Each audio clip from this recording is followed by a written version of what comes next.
So today I found this video by the channel Ollie Richards, which is a channel that I've already reacted to a couple of times. The title of the video is 11 Weird Languages You Never Knew Existed, and this got me intrigued. I still haven't watched it, so I'm gonna do a live reaction with you. As always, with my React content, I don't react to the entire video in order for people to have a reason to click the link in the description or the pinned comment to actually give view, engagement and comments, possibly a subscription to the original creator of the video. So without further ado, let's see if we know any of these and let me know in the comments. Is a real language that Santa speaks. Let's get this party. Now, what if I told you that there is a real language that Santa speaks? Let's get this party started. Yeah, I know, right? Or a language that politicians use for war cries in Parliament.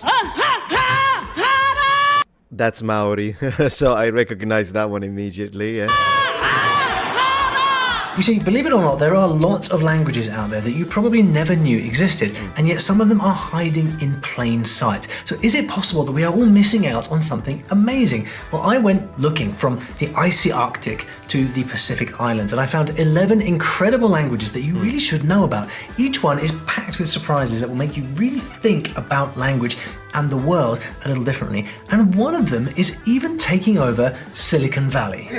You know what's interesting is I wonder if one of the languages he's picking is the one that has the click sound. It's an African language, although I don't remember where it's spoken right now, but I do remember hearing it and I was like, holy moly.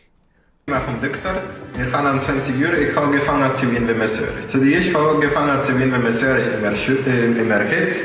if English had a long-lost cousin, but almost no one knew that it exists, and in the town where people speak it, they all have the same 6 surnames. Now, which one of these would you choose? Maybe Bieber?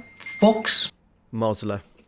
Well, it turns out that the world's most endangered Germanic language lives in Poland. That's right. See, Germanic languages are the ones related to English, like Dutch and German. Yep. And this one is called Wymieszerisch. It's a language with a bit of mystery around it. Those experts are So some kind of Polish regional language then. Fascinating. Scratching their heads a little bit. But see if you recognize just 2 words here. You listening? There is cold water and I was black, but those hot that you black you. If you heard cold water, well, congratulations. That I did not recognize that. is what she said. And here's more proof that this language is just a little bit like English. Alone, Alan, well, I don't know how they pronounce the L with a little cut. But I can see, yeah, sure. I mean, this is probably all the way connected to Proto-Indo-European, and I mean, this one is very, very common. Even Latin says mater, but possibly there is a connection with ancient Sanskrit. But yeah, sister, no, yeah, I can see some, sure. Olifant, that's from Lord of the Rings. Die blues, nee, ich wollte auskochen. Hoch mal vergossen Wasser zu gießen. Sounds a bit German to me. It actually does. I would have never guessed a regional variety.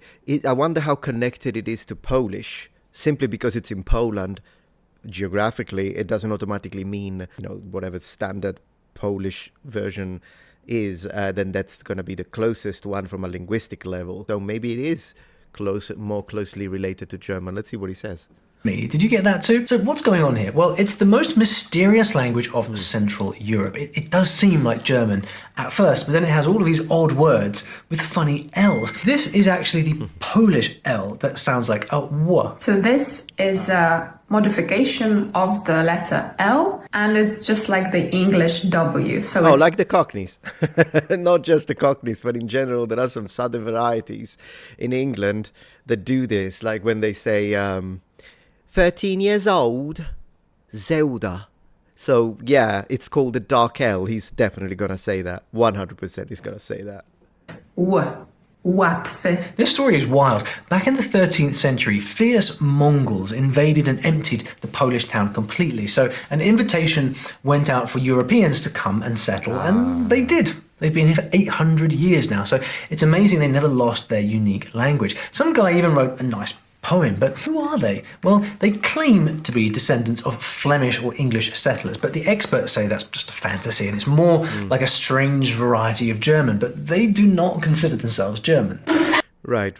Yeah, it makes sense. I mean, there is social linguistics then that plays a role into this. It does sound a lot more closely related to German, to be honest. Probably a very conservative language when it comes to ancient sounds at that point. It's probably what it's happening. Okay, let's move to the next one because, as I say, I'm going to skip around.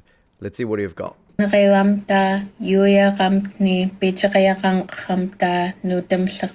imagine having a chat with someone who speaks the same language as you, but not being able to understand them? Well, there is a language where this can happen because it splits into so many dialects that even native speakers can struggle to understand each other. Believe it or not, it's actually very common, so I don't know why he's...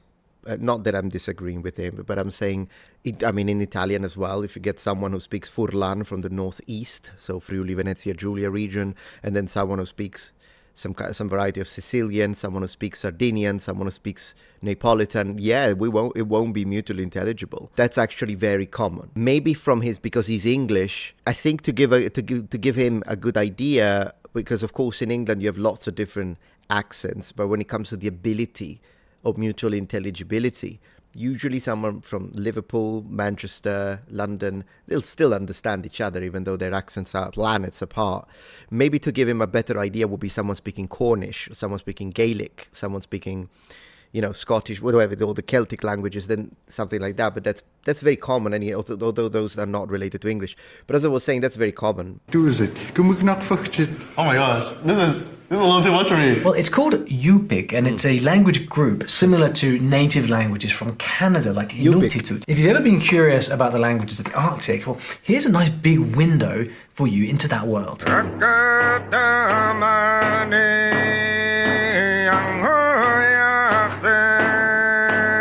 Yupik used to have the most fascinating way of writing, but luckily you can write it now using the Latin alphabet, although lucky is a stretch. They have sounds that aren't found in other languages, especially not English. And you've got to see this. Do you want to hear our longest word? Sure.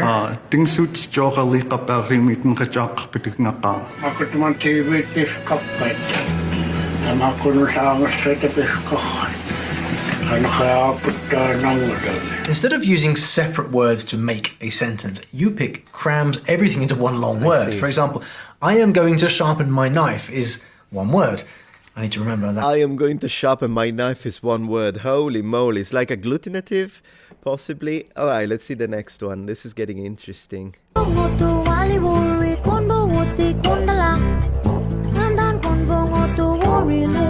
If you ever wondered where we got the word kangaroo from, I wonder that all the time. I don't know about you. Bear with me. Here's a fun fact. It wasn't Australian. Yeah, I know Australian isn't even a language, but look at this word. You can see kangaroo in there, can't you? Yeah.